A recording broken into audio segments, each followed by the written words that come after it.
Okay guys, di sini ada Dashcam DDPAI N2 Dual. Dashcam ni baru juga saya pasang. Jadi sekarang saya mau share, okay, ada satu setting di sini, boleh tengok di Smart Assistance. Di bawah collision sensitivity, saya rasa setting ni saya perlu closekan dulu. Sebab setting dashcam saya, dia punya collision ialah high.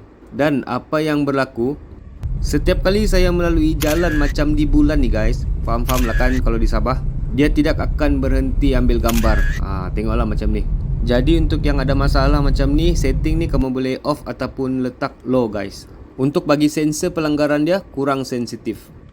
Okey, kemudian ada lagi satu setting guys, iaitu ADAS alert. Okey, yang ni korang boleh bagi on.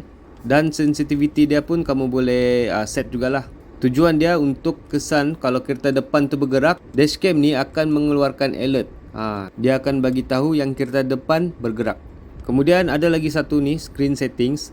AOD ni boleh tengok ada 30 saat dan 60 saat. Yang ni ialah masa screen dia hidup guys. Cuma N2 Dual ni dia tidak boleh sentiasa hidupkan dia punya display. Itu sajalah. Okey, sekarang saya akan tunjukkan beberapa footage yang diambil daripada N2 Dual ni. Boleh akses melalui DDPAI apps.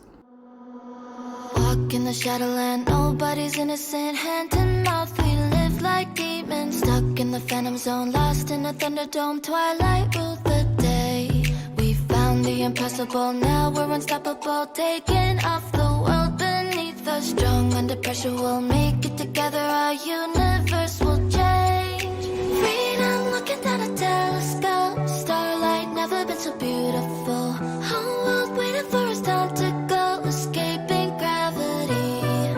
We'll be rising high above the rain. Sunset never gonna be the same. Thunder calling us to outer space. Escaping gravity.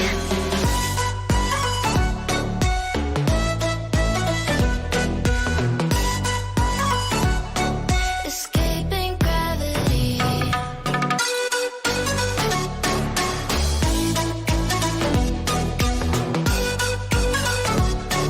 Escaping gravity. Straight to the galaxy, faster than sanity.